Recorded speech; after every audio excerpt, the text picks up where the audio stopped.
Bu il ilk dəfə olaraq müəllimlərin işə qəbulu müsabiqəsi ödənişli əsaslarla təşkil edilir, lakin istisnalar var. Kimlər ödənişdən azaddır? Müəllimlərin işə qəbulu üzrə test imtahanları nə vaxt olacaq? İzləyək. Bu il ilk dəfə MİQ imtahanları ödənişli olacaq. Məktəbəqədər və Ümumi Təhsil üzrə Dövlət Agentliyinin İmtahan və Qiymətləndirmə şöbəsinin müdiri Nurlan İsmailbəyli bildirdi ki, qərar bütün namizədlərə şamil edilmir. Şəhid ailəsinin üzvləri, müharibə veteranı adı almış şəxslər, əlilliyi olan şəxslər və ünvanlı dövlət sosial yardım almış şəxslər, müsabiqədə ilk dəfə iştirak edən şəxslər bu ödənişlərdən azaddır. Dövlət informasiya sistemləri vasitəsilə namizədlərin məlumatları yoxlanıldıqdan sonra 9857 namizədin ödənişdən azad olunduğu müəyyən olunub. 28 mindən artıq namizədin isə ödənişli əsaslarla prosesdə iştirakı nəzərdə tutulub.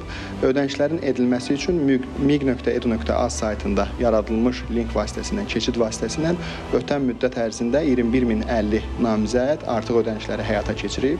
Bu, ödənişli əsaslarla olan iştirakçıların təxminən 73% deməkdir. Müsabiqənin sənəd qəbulu mərhələsində 46505 namizəd iştirak edib. Ərizələrin emal prosesindən 38657 namizəd keçə bilib. Müəllimlərin işə qəbulu üzrə müsabiqənin test imtahanı mərhələsinə iyulun 14-də start veriləcək. Ölkə üzrə 23 müxtəlif şəhərdə 56 imtahan mərkəzi hazır vəziyyətə gətirilibdir ki, eyni anda 11 mindən artıq namizədin imtahan verməsinə şərait yaradır. Yaradılmış bu imkanların nəticəsində ötən illərdə ibtidai sinif istisna olmaqla digər bütün fən və bölmələr üzrə imtahanlar eyni gündə və eyni saatda təşkil olunurdu. Cari ildə bu yaradılmış imkanlar və müsabiqədə iştirak edəcək namizədlərin sayı nəzərə alınmaqla ibtidai sinif üzrə də imtahanlar bütün iştirakçılar üzrə eyni gündə və eyni saatda təşkil olunacaq.